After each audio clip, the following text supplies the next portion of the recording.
Okay, quick update. Somewhat to my surprise, the Iranians are being a bit intransigent in negotiations. There are clearly talks taking place. The Iranian minister confirmed yesterday that messages, both direct and indirect, have been exchanged.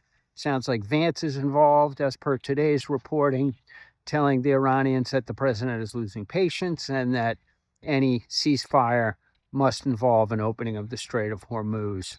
So I know there's a narrative out there that Iran is going to be the new hegemon in the Middle East because of this new power it has over the Strait. It strikes me as like saying a homeless guy is going to be the mayor of Beverly Hills. This is a bankrupt economy, GDP per capita less than 5,000 US dollars. They're bankrupt, broke, and going up against what will be a coalition of nations with infinity money. So we'll see how that turns out for them. They may be contemplating a kamikaze routine on the global economy. No doubt they could cause some very severe short-term pain in the Western economies, push oil to $200 a barrel if they want to try to close the strait.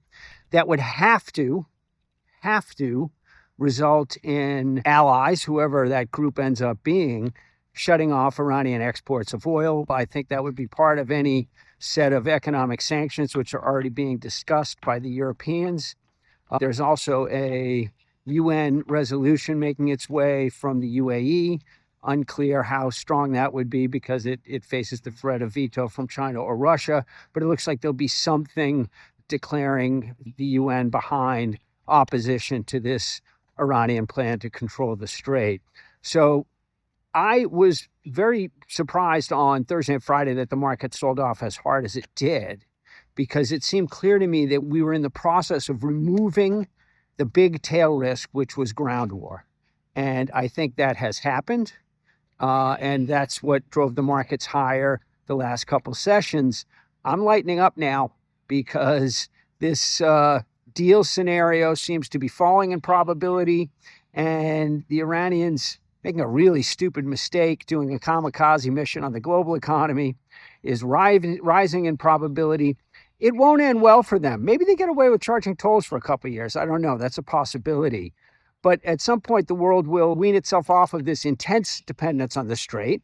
We don't have to completely wean ourselves off it, but just enough so that it's worse for them than us if we shut the whole thing down. So that's ultimately what's going to happen. Iran will not be allowed to be the hegemon of the Middle East.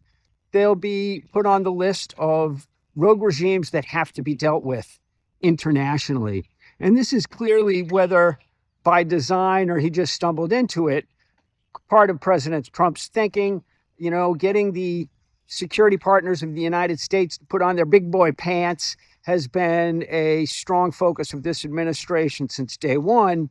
And that's what's going to happen. Either that or they'll all pay a toll that, again, really doesn't affect the U.S. much if it works out that way. So I think a new tail risk has risen, that there's some kind of standoff over the Strait potentially. Iran will lose. It's a question of how that happens and how long it takes. But I'm lightening up ahead of this Trump speech tonight, which sounds like it's going to be just sort of bloviation and not really tell us much. I don't like the fact that we're now on a 2 to 3 week timeline, which suggests that he doesn't quite know what to do about the Strait, doesn't quite want to leave it in the shape it's in now, probably feels he needs to soften Iran up for a couple more weeks, and then he'll pull out and hand this next chapter over to some kind of international coalition. So we'll see what he says tonight. Good luck out there. I'm lightening up into this risk rally the last 2 days. It's been fun, but uncertainty has actually risen in my book, not declined the last 48 hours.